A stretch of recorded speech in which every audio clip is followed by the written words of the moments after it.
সুপ্রিয় দর্শক মন্ডলী, আপনাদের স্বাগত জানাচ্ছি দৈনিক সবুজ বাংলার আয়োজনে সবুজ মাঠে। আপনাদের সাথে আমি আছি মোহাম্মদ শোয়েব আলী। আমাদের সাথে আজকে উপস্থিত আছেন সবুজ বাংলার প্রিয় সাংবাদিক মোহাম্মদ সাখাওয়াত হোসেন। ভাই, আপনি ধন্যবাদ। কেমন আছেন? আলহামদুলিল্লাহ ভালো। আপনি কেমন আছেন? জি, আলহামদুলিল্লাহ। আজকে ঘটে যাওয়া কিছু ক্রীড়াঙ্গনের কিছু খবর নিয়ে আলোচনা করব। শুরুতে আসছি বাংলাদেশ জিম্বাবুয়ে দ্বিতীয় টেস্ট নিয়ে, যেটি চট্টগ্রামে অনুষ্ঠিত হচ্ছে। আজকে আমরা দ্বিতীয় দিন শেষে বাংলাদেশ সংগ্রহ করেছে 291 রান, 7 উইকেট হারিয়ে। ম্যাচে আমরা দেখতে পেয়েছি যে সাদমান ইসলাম একটি সেঞ্চুরি দেখা পেয়েছে। অনেকদিন পর বাংলাদেশের ব্যাটসম্যানরা এরকম একটি বড় লিড রান করলো, এবং সেই সাথে বাংলাদেশ কিন্তু 64 রানের লিডও পেয়েছে আমরা জানি।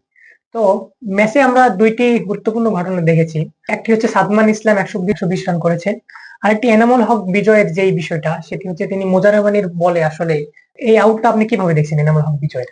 এবং এনামুল হককে এই যে বারবার সুযোগ দেওয়া হয়, সে নিজেকে মিলে ধরতে পারছে না, এই বিষয়টা কেমন ভাবে দেখছেন? ধন্যবাদ। দেখেন, জিম্বাবুয়ের বিপক্ষে প্রথমে আজকে বাংলাদেশের সংগ্রহ ছিল 3 উইকেটে 259 রান। বাংলাদেশ তখন বড় একটা লিডের পথে যাচ্ছে। আমরা তখন ধরে নিতে পারতাম যে বাংলাদেশ হয়তো 350 বা 400 রানের একটা বিশাল বড় স্কোর করার দিকে বাংলাদেশ এগোচ্ছিল। কিন্তু সেখান থেকে দেখেন, শেষ 32 রানে বাংলাদেশের 4 উইকেট হারায়। তার মানে শেষ বিকেলে বাংলাদেশেরও কিন্তু একটা ব্যাটিং দোষ হয়। গতকাল যেরকম করে শেষ বিকালে জিম্বাবুয়ের ব্যাটিং দোষ হলো, আজকেও কিন্তু বাংলাদেশের একটা সেরকম ব্যাটিং দোষ হলো। বাংলাদেশ আজকে অনেকটা এগিয়ে যাওয়ার সম্ভাবনা ছিল, সেখান থেকে পিছিয়ে যাওয়ার একটা কারণ হচ্ছে মুশফিকের রান আউট। এরপর মুজাহির রহমানের যে ওভারে এনামুল বেজে আউট হইলো, ওখানেও কিন্তু হচ্ছে মুজাহির রহমানের আগের বলগুলো সে ঠিকভাবে খেলতে পারতেছিল। এখন আপনি যদি দেখে থাকেন ডিপিএল প্লাস হচ্ছে এনসিএল, সেখানে হচ্ছে এনামুল হক বিজয় সবসময় রান করতেছে, এবং বাংলাদেশের লিগ গুলাতে এনামুল হক বিজয় সবসময় মানে সেরা 5-এর মধ্যেই থাকে। এখন এই যে টেকনিক, সেই টেকনিকে যদি হচ্ছে নজর না দেয়, তাহলে বলবো যে এনামুল হক বিজয়ের হয়তো টেস্ট ক্রিকেটটা আবার সংকটের মুখে পড়বে। সংকটে বলার কারণ হচ্ছে এখন দেখেন বাংলাদেশের হচ্ছে সৌম্য সরকার, তানজিদ হাসান তামিম, মাহমুদুল্লাহ সঞ্জয় সবাই মানে টক্কর দিয়ে দিতে পারে এনামুল হক বিজয়ের সাথে। তো সেই ক্ষেত্রে আমাদের সবার দোয়া থাকবে যে এনামুল হক বিজয় যাতে দ্বিতীয় ইনিংসে সে তার স্বরূপে ফিরে আমরা আসতে তো পারে। জানি এনামুল হক বিজয় হচ্ছে অনেক সিনিয়র একজন ক্রিকেটার, উনি অনেকদিন ধরেই আপনার ঘরোয়া লিগ গুলো খেলে আসছে এবং ভালো পারফরমেন্স করে আসছে, কিন্তু ইন্টারন্যাশনাল ক্রিকেটে এসে তিনি নিজেকে সেভাবে মেলে ধরতে পারছেন না। এখানে কি আপনি বারবার ক্রিকেট বোর্ডের এই যে একটা ম্যাচ খেলে পরবর্তী ম্যাচে তাকে বাদ দেওয়া, এই বিষয়টাকে দেখবেন, নাকি অন্য কোনো বিষয় আছে হ্যাঁ, এখানে? 6 টেস্ট খেলে 11 ইনিংসে এনামুল হক বিজয়ের এভারেজ হচ্ছে 10-এর মতো। এখন বাংলাদেশে যেভাবে টেস্ট খেলা হচ্ছে, এতদিন হচ্ছে তামিম ইকবাল ছিলেন একজন অটোমেটিক চয়েস, যেখানে থাকে সেখানে হচ্ছে আপনাকে রান করে থাকতে হবে।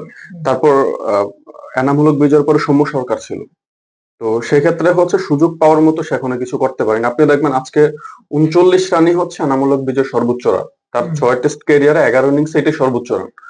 হ্যাঁ, তবে বিসিবি এখানে তাকে আরেক সুযোগ দেওয়া দরকার ছিল, আমি সেটা মনে করি। আরেকটা বিষয় এখানে উঠে আসে, সাগর ভাই, আমাদের তাইজুল ইসলাম, যিনি আজকের জিম্বাবুয়ের টেস্টের দ্বিতীয় দিনের টেস্টের প্রথম বলেই আসলে উইকেটটা নিয়ে জিম্বাবুয়ের ইনিংস সমাপ্ত ঘোষণা করে। তো তাইজুল ইসলাম আমাদের আসলে অনেকদিন ধরে তার নিজের যোগ্যতার প্রমাণ দিয়ে আসছে। তাকে আসলে কি আমরা সেইভাবে খেলাতে পারছি? সে কি আন্ডাররেটেড বোলার? আপনার কাছে কি মনে হয়? আমার কাছে পুরোপুরি মনে হয় না বিষয়টা আন্ডাররেটেড, বাট পুরোপুরি না। গতকালকে সরি আগের দিন হচ্ছে সামাজিক যোগাযোগ মাধ্যমে তামিম ইকবাল বলছে যে হচ্ছে তাজুল ইসলাম হচ্ছে বিশ্ব ক্রিকেটে আন্ডাররেটেড প্লেয়ার। বিশ্ব ক্রিকেটে যদি হচ্ছে আমরা বলি, তাহলে তাকে ডোমেস্টিকও ভালো করতে হবে, মানে দেশেও ভালো করতে হবে, দেশের বাইরেও কিন্তু তাকে ভালো করতে হবে। আমরা যদি তার একটু স্টেট দেখি, সে টোটাল হচ্ছে 16 বার 5 উইকেট পেয়েছে। 16 বারের মধ্যে হচ্ছে মাত্র 4 বার বিদেশের মাটিতে সে 5 উইকেট পেয়েছে, এবং তার টোটাল টেস্ট ক্যারিয়ারের মধ্যে দেখেন 16টা টেস্ট সে বাইরে খেলছে।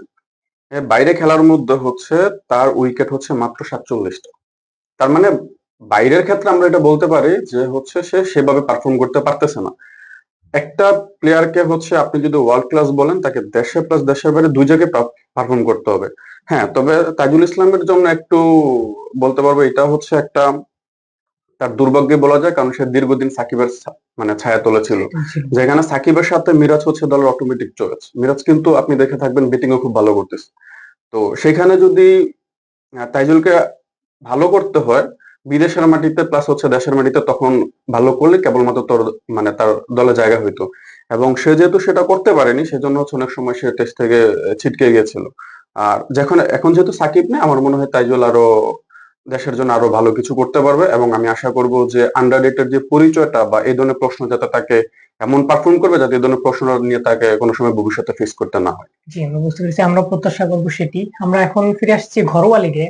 আমরা আজকে দেখেছি আজকে একটা গুরুত্বপূর্ণ ম্যাচ ছিল আবাহনী বনাম মোহামেডান। এই ম্যাচটি আসলে কেমন লেগেছে আপনার কাছে? আহ, আজকের ম্যাচটা আবাহনী মোহামেডানের যে উত্তেজনা থাকার কথা আমার মনে হয় সেটা পুরোপুরি ছিল না।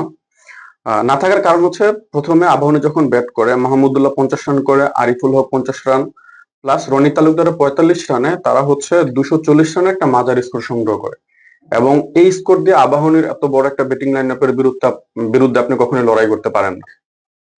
আপনার কি করা দরকার ছিল, যখন 104 রানে আবাহনীর 4 উইকেট পড়ে যায় তখন হচ্ছে তাদেরকে সেভাবে চেপে ধরা দরকার ছিল।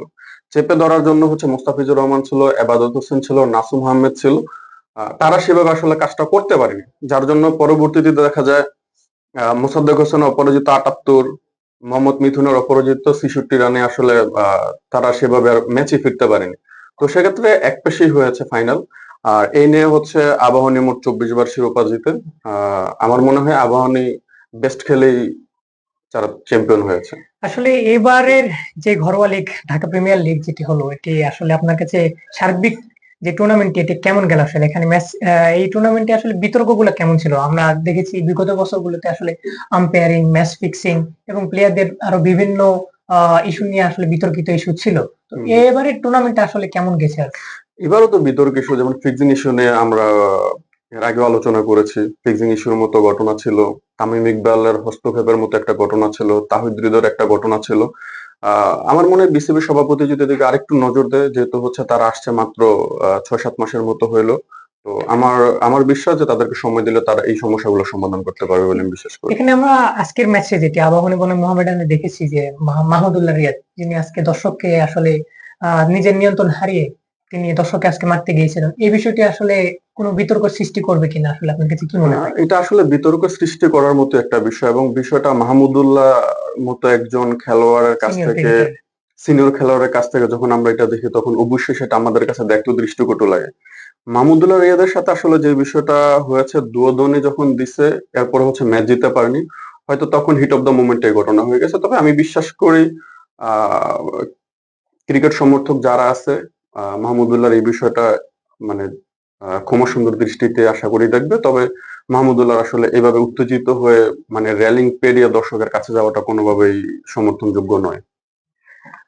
আরেকটি ইস্যু নিয়ে আমরা আলোচনা করতে পারি আজকের ক্রিকেটের যে ক্রিকেট বিশ্বের যে আলোচিত ঘটনা, 14 বছর বয়সী বৈভব সূর্যবংশী, যিনি ভারতীয় ক্রিকেট লিগ অর্থাৎ আইপিএল এ যিনি আজকে হুম, হুম। 14 বছর বয়সী একজন যুবক বলা যায় না, আসলে তাকে আমরা কিশোর। বালকই বলতে পারি। তিনি আসলে 35 বলে একটি সেঞ্চুরি দেখা পেয়েছে। এই বিষয়টি আসলে কেমন, ক্রিকেট অঙ্গনে আসলে কেমন সাড়া ফেলছে? এই বিষয়টা আসলে আপনি দেখেন, 35 বলে সেঞ্চুরি করার আগে 30 বল আইপিএল এ সেঞ্চুরি করছে ক্রিস গেল। তার মানে সে বসছে কাদের সাথে? ক্রিস গেলের মতো একটা প্লেয়ারের সাথে বৈভব সূর্যবংশীর নামটা থাকবে। আর তার যদি হচ্ছে স্যাক্রিফাইস বা তার যে খেলার প্রতি যে ইচ্ছাটা, তার যে খেলার প্রতি ভালোবাসাটা, সেটা হচ্ছে তার কথায় মানে ম্যাচ শেষে যখন সে কথা বলছে সেটা দ্বারা কিছুটা আমরা বুঝতে পারি যে তাদের সাথে আমাদের আসলে ফারাকটাও আপনি এই কথা দ্বারা বুঝতে পারবেন। সকালবেলা হচ্ছে তার আম্মা তাকে উঠাই দেয় এবং তার বাবা হচ্ছে চাকরিও ছেড়ে দেয় তাকে খেলানোর জন্য, এমনকি জমিও বিক্রি করে দেয় আমরা এই জমিও বিষয়ে। বিক্রি করে দেয়। হ্যাঁ, তাহলে তার যে ডেডিকেশনটা, সেই ডেডিকেশনটা কিন্তু আমরা আমাদের লিগে দিতে পারতেছি না বা আমাদের খেলোয়াড়রা পাচ্ছে না। আজকে সূর্যবংশী দেখেন 50টা সেঞ্চুরি আছে অলরেডি তার ঘরোয়া লিগে। এটা তাহলে অনেক বড় একটা একটা অ্যামাউন্ট। সেঞ্চুরি তাকে আহ অমরত্ব এনে দিবে না, কিন্তু তাকে সারা বিশ্বের মধ্যে আলোচিত করে ফেলছে অলরেডি। এখন দেখেন আমাদের একটা 14 বছরের ছেলে, সে জানে না যে কোথায় একটা ভালো মাঠ আছে, কোথায় হচ্ছে সে ভালো করে খেলতে পারবে। এক মিরপুর, সিলেট বা বিকেএসপি ছাড়া সে সব জায়গায় খেলতেও পারবে না। 14 বছরে হচ্ছে 50টা সেঞ্চুরি করার জন্য অবশ্যই তো সে কমপক্ষে 200 বা 300 ম্যাচ খেলে ফেলছে, কিন্তু আপনি দেখেন একটা বাংলাদেশের 14 বছর ছেলে সেভাবে ম্যাচ খেলার পর্যাপ্ত সুযোগই পাচ্ছে না, ভালো মাঠের কথা তো বাদই হ্যাঁ, দিলাম। আমরা এটাও জানি যে সে দৈনিক 600 করে বল আসলে ফেস করে আসলে হ্যাঁ, মাঠে। লাস্ট 3 মাসে যে অনুশীলন, সে অনুশীলনের ফল হিসেবেই এই রেজাল্ট আসছে, তিনি ম্যাচের শেষে আমরা যদি বলেছেন। তার ইনিংসটিতে লক্ষ্য করি, তিনি হচ্ছে 35টা বল খেলেছে, তার মধ্যে 11টি ছক্কা এবং বড় বড় ছক্কা মেরেছে এবং 60টি চার মেরেছে, যার স্ট্রাইক রেট ছিল 265। তো আসলে বাংলাদেশে এরকম হার্ড হিটিং ব্যাটসম্যান এখন পর্যন্ত কোন সিনিয়র ক্রিকেটারও হতে পারলো না। এখানে আমাদের দুর্বলতা আসলে কি আছে? আমাদের ঘরোয়া ক্রিকেটে দেখেন, খেলতে গেলে হচ্ছে নির্ভীকভাবে খেলার মতো কোনো ব্যাটসম্যান এখন আমাদের চোখে সেভাবে পড়ে না। যদি আমরা সূর্যবংশীর কথা চিন্তা করি, 11টা ছক্কা। দেখেন অভিষেকে যখন হইলো, সে অভিষেকে হচ্ছে শার্দুল ঠাকুর এর বল হচ্ছে ডাউন দ্য উইকেটে 6 মেরে ফেলছে। এখন এই গাটস তো থাকা লাগবে। আক্রমণাত্মক খেলে গেলেছেন। যখন আফগানিস্তানের বিপক্ষে বাংলাদেশে জেতার জন্য 12 ওভারে 102 রান দরকার, সেরকম ম্যাচে মাহমুদুল্লাহ রিয়াদ এসে ডিফেন্স করতেছে। তা আমার মনে হয় এটা দ্বারা একটা ফারাক বোঝা যায় যে তাদের সাথে আমাদের আসলে কতটা পার্থক্য। তো এই ছিল দর্শক আজকে সবুজ বাংলা সবুজ মাঠে আয়োজনে ক্রিকেট আঙ্গনের গুরুত্বপূর্ণ ঘটনাগুলো নিয়ে এবং গুরুত্বপূর্ণ ম্যাচগুলো নিয়ে সর্বশেষ। তো আপনারা আমাদের সাথেই থাকুন পরবর্তী অনুষ্ঠান দেখার জন্য। সবাইকে ধন্যবাদ। ধন্যবাদ।